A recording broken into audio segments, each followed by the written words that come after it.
ዲኤምሲ ሪል ስቴት በነፋሻማው አለቡ ከቦሌ ኤርፖርት 9 ኪሎ ሜትር ርቀት ላይ እጅግ ዘመናዊ በሆነው የግንባታ ቴክኖሎጂ አልሙኒየም ፎርምወርክ በማራኪ ዲዛይን እና በላቀ ጥራት እያስገነባቸው ያሉ ከስቱዲዮ እስከ ባለ 4 መኝታ ድረስ እንዲሁም የንግድ ሱቆችን እነሆ ይላል። የልጆች መጫወቻ ስፍራ፣ 5 የመዋኛ ገንዳ፣ ጂምናዚየም፣ በየፎቁ 5 አሳንሰሮች የተገጠመላቸው፣ ባለ 5 ቤዝመንት መኪና ማቆሚያ፣ 50% የባንክ ብድር የተመቻቸላቸው፣ ለአጭር ጊዜ ብቻ የሚቆይ የዋጋ ቅናሽ፣ የቤት ባለቤት መሆን ይችላሉ። ዲኤምሲ ሪል ስቴት ደስታው እዚህ ይጀምራል።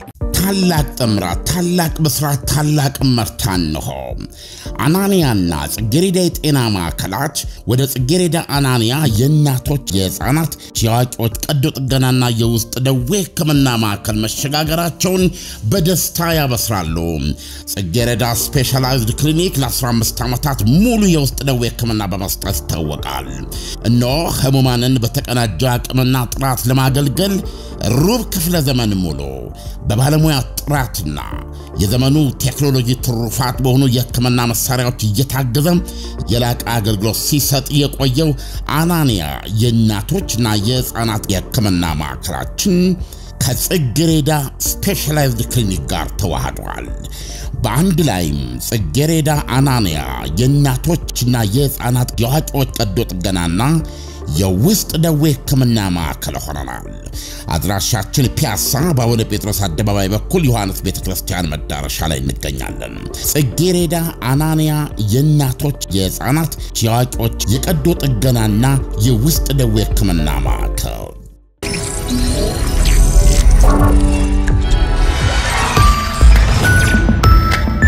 ይህ አዋዜ ነው። የዕለቱን ዋና ዋና ዜና እናቀርባለን። በላይ በቀለ ነኝ። የአሜሪካ ፕሬዝዳንት ዶናልድ ትራምፕ በኢራን ላይ ወታደራዊ እርምጃ ለመውሰድ የ2 ሳምንት ጊዜ ማስቀመጣቸውን ተከትሎ የተለያዩ ሀገራት ተስፋቸውን እየገለጹ ነው። የብሪታንያ ውጭ ጉዳይ ሚኒስትር ዴቪድ ላሚ በቀጣዮቹ 2 ሳምንታት የዲፕሎማሲ መፍትሄ ለማምጣት ጥረት እንዲደረግ ሲያሳስቡ፣ የፈረንሳይ ፕሬዝዳንት ኢማኑኤል ማክሮን የሰላም ስምምነት ለመድረስ ኢራን ትብብር ልታደርግ ይገባል ብለዋል። ከዚህ አኳያም ኢራን ቢያንስ 4 ግዴታዎችን መፈጸም እንዳለባት አስቀምጠዋል።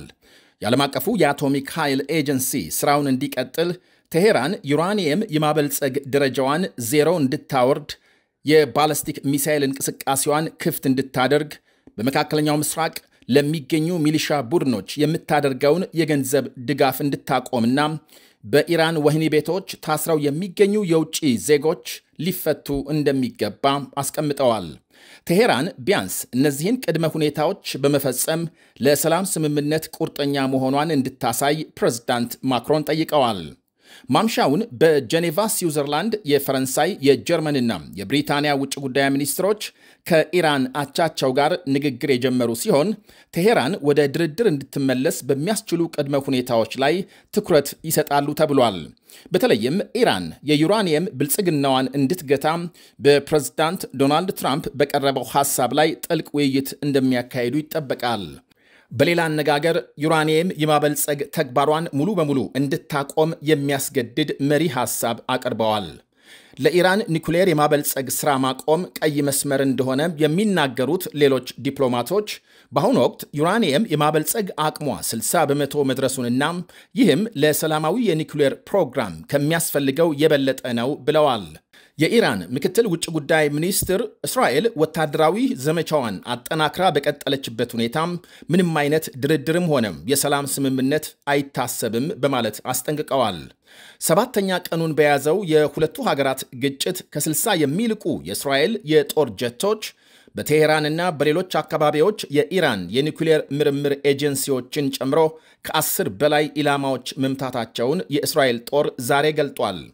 የኢራን ሚሳኤል በበኩሉ ትላንት ሆስፒታል በተመታበት ደቡባዊ እስራኤል ቤርሼባ ከተማ ቴክኖሎጂ ፓርክ መምታቱ ሲነገር፣ በዚህም በርካታ ህንፃዎች መውደማቸውን ዘገቦች አመልክተዋል።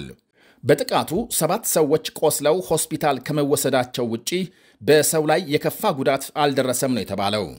ወጣቷም የአሜሪካ ኮንግረስ አባል አሜሪካም ኢራናዊቷም ያስሚን አንሳሪ ደግሞ አሁን በመካከለኛው ምስራቅ የተፈጠረውን ግጭት ፕሬዝዳንት ዶናልድ ትራምፕ የያዙበት መንገድ እጅጉን አሳስቦኛል ስትል ተችታለች። በየቀኑ ሐሳባቸውን የሚለዋውጡና በቃላቸው የማይጸኑ ፕሬዝዳንት ናቸው ያሉን ብላለች የኮንግረስ አባሏ። ፕሬዝዳንቱ ዛሬ ያሉትን ነገ ስለማይደግሙም ማንም የሚናገሩትን የሚያምን የለም ብላለች። ኢራናውያን መንግስት ወይም አገዛዝ አለመሆናቸውን ልብ ማለት ይገባል። በዚህ ላይ አብዛኛው ኢራናዊ አገዛዙን የሚቃወም ነው። ከ1979 ጀምሮ ህዝቡ ታግቶ ወይም እስረኛ ሆኖ ነው ያለው። እናም ይሄ ህዝብ በቦምብ መደብደብ ፍጹም የሚገባው አይደለም ብላለች። ስለሆነም ፕሬዝዳንት ትራምፕ አላስፈላጊ መስዋዕትነት ከሚያስከፍል ይልቅ የዲፕሎማሲ መፍትሄ ላይ እንዲያተኩሩ ጠይቃለች። በሌላ ዜናም የኢራን እስራኤልን ግጭት በመቃወም በኢራቅ ሰልፍ መካሄዱ ይነገራል። በታዋቂው የሃይማኖት መሪ ሙቅታዳ አልሳድር በጠሩት ሰልፍ በሺዎች የሚቆጠሩ ኢራቃውያን መሳተፋቸው ታውቋል። በማዕከላዊ ኢራቅ ናጃፍ ከተማም ሌላ የተቃውሞ ሰልፍ ተካሂዷል። በባግዳድ ሰልፍ የተሳተፈ የ54 ዓመት የታክሲ አሽከርካሪ አቡ ሁሴን ለፈረንሳይ ዜና አገልግሎት በሰጠው አስተያየት እስራኤል በኢራን ላይ ጥቃት መፈጸሟም ወይም ደግሞ ጥቃት የመፈጸም መብት የላትም ብሏል። ይህ ፍትሐዊ የሆነ ጦርነት ነው። አሜሪካና እስራኤል መካከለኛውን ምስራቅ ለመቆጣጠር ካላቸው ፍላጎት የመነጨ ነው ሲል ገልጧል። በተመሳሳይ በኢራንም እስራኤልን የሚቃወም ሰልፍ መካሄዱ ታውቋል። በቴሄራንና በሌሎች ከተሞች በሺዎች የሚቆጠሩ ሰልፈኞች አደባባይ መውጣታቸውን የኢራን ቴሌቪዥን አሳይቷል። የሳውዲ አረቢያም የኒኩሌር ተቆጣጣሪ ኮሚሽን በበኩሉ ሰላማዊ የኒኩሌር ጣቢያዎች ላይ ጥቃት መፈጸም ዓለም አቀፍ ሕግን የሚጥስ ነው በማለት መግለጫ አውጥቷል። ለኃይል ማመንጫና ለሌሎች ሰላማዊ አገልግሎቶች የሚውሉ የኒኩሌር ጣቢያዎችን መምታት ዓለም አቀፍ ሕግ የሚቃረን በመሆኑ በአስቸኳይ ሊቆም ይገባል ብሏል። የቀድሞው የኢራን የኒኩሌር ተደራዳሪ ሁሴን ሙሳቪን ደግሞ ሀገራቸው የኒኩሌር ቦምብ የማምረት ዕቅድ አልነበራትም ብለዋል። አሁን ግን የእስራኤል ወታደራዊ ዘመቻም የኢራን መሪዎች የኒኩሌር ቦምብ እንዲሰሩ ግፊት እያደረገ መሆኑን ገልጸዋል። ለሲኤንኤን በሰጡት አስተያየት ኢራን የኒኩሌር ፕሮግራሟን በተመለከተ ግልጽ አቋም ስታራምድ መቆየቷን የሚናገሩት ሁሴን ሙሳቪን ከ2015ቱ የኒኩሌር ስምምነት አሜሪካም ራሷን በማግለሏም ሌላ እሳቤ እንድትይዝ አድርጓታል ብለዋል። ቴሄራን አሜሪካና እስራኤል ጥቃት የሚፈጽሙት መንግስት ለመቀየር እንጂ የኒኩሌር ጉዳይ አስጨንቋቸው እንዳልሆነ፣ ሀገራት ዜጎቻቸውን ከኢራንና እስራኤል ማስወጣት ቀጥለዋል። በሌላ በኩል ቻይናም ከ1600 በላይ ሰራተኞች፣ ተማሪዎችና ቱሪስቶችን ከኢራን ማስወጣቷን ገልጣለች። በርካታም የቻይና ዜጎች ኢራን ውስጥ ባሉ የቻይና ኩባንያዎች ይሰሩ እንደነበር በማስታወስ ከእስራኤልም በመቶዎች የሚቆጠሩ ዜጎቿን አስወጥታለች ቤጂንግ። ጃፓንም 90 የሚደርሱ ዜጎቿንና ቤተሰባቸውን ከኢራንና እስራኤል ወደ ጎረቤት ሀገሮች ማስወጣቷን ስታስታውቅ፣ አውስትራሊያ በበኩሏም በቴሄራን የሚገኝ ኤምባሲዋን ለጊዜው ዘግታለች። የኤምባሲውን ሰራተኞች ወደ ሌላ ስፍራ እንዲዛወሩ ማድረጓን። በኢራን የአውስትራሊያ አምባሳደር እዚያው መካከለኛው ምስራቅ እንዲቆዩ ስታደርግ፣ ሌሎች ዜጎቿም በአስቸኳይ ከአካባቢው ለቀው እንዲወጡ አስጠንቅቃለች። በኢራን 1500 በእስራኤል ደግሞ 1200 የአውስትራሊያ ዜጎች ለቀው ለመውጣት ተመዝግበዋል። ኒውዚላንድ በሌላ በኩል በቴሄራን የሚገኝ ኤምባሲዋን በጊዜያዊነት የዘጋጅ ሲሆን የኤምባሲው ሰራተኞች ወደ ቱርክ እንዲዛወሩ ማድረጓን ዘገቦች አመልክተዋል። ቼክ ሪፐብሊክ በተመሳሳይ በቴሄራን ኤምባሲዋን ስትዘጋም የፈረንሳይ መንግስት በበኩሉ ዜጎቹን ከኢራን በድንበር በኩል ወደ ቱርክ ለማስወጣት ተሽከርካሪ ማዘጋጀቱ ታውቋል። ህንድና ደቡብ ኮሪያም 200 የሚጠጉ ዜጎቻቸውን ከኢራንና እስራኤል ቀደም ሲል ማስወጣታቸውን አስታውቀዋል። ይህ አዋዜ ነው።